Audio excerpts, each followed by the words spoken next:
This is from a book called Wandering by Hermann Hesse. It's a chapter called Trees. For me, trees have always been the most penetrating preachers. I revere them when they live in tribes and families, in forests and groves.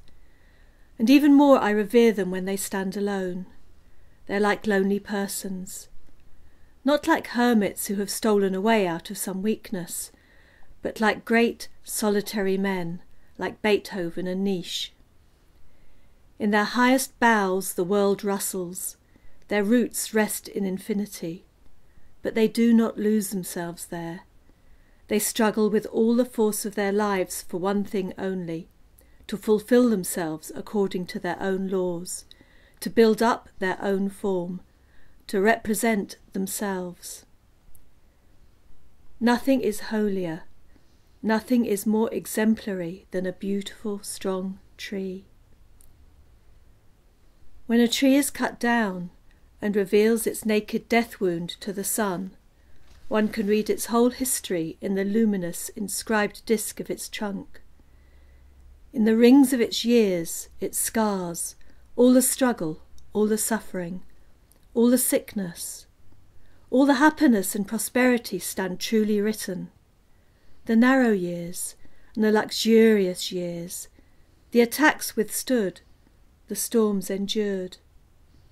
And every young farm boy knows that the hardest and noblest wood has the narrowest rings, that high on the mountains and in continuing danger the most indestructible, the strongest, the ideal trees grow. Trees are sanctuaries. Whoever knows how to speak to them, whoever knows how to listen to them, can learn the truth. They do not preach learning and precepts. They preach, undeterred by particulars, the ancient law of life.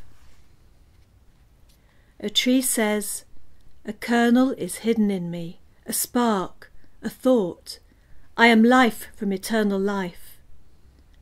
The attempt and the risk that the Eternal Mother took with me is unique. Unique the form and veins of my skin.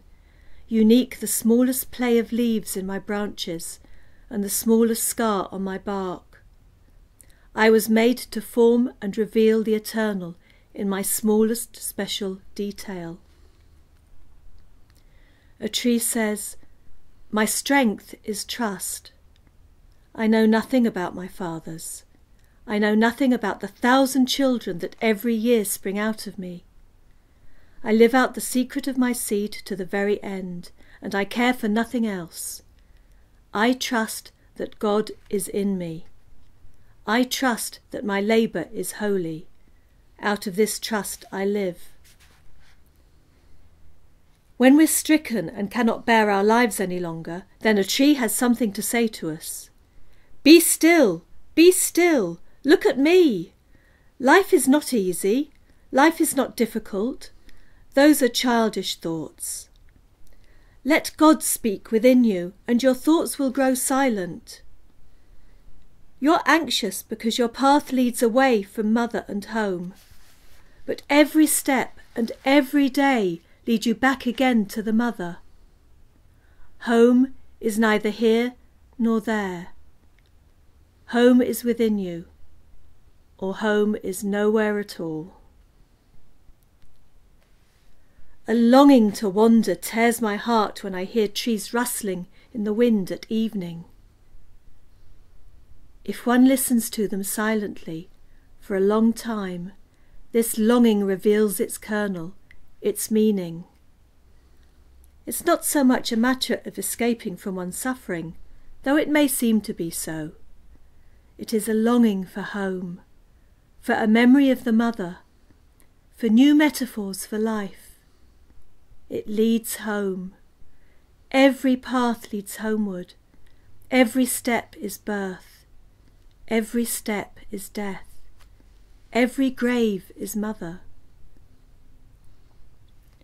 So the tree rustles in the evening, when we stand uneasy before our own childish thoughts. Trees have long thoughts, long breathing and restful, just as they have longer lives than ours. They are wiser than we are, as long as we do not listen to them.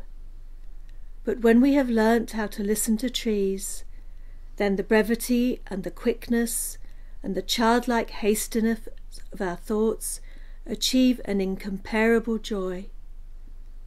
Whoever has learnt how to listen to trees no longer wants to be a tree. He wants to be nothing except what he is. That is home. That is happiness.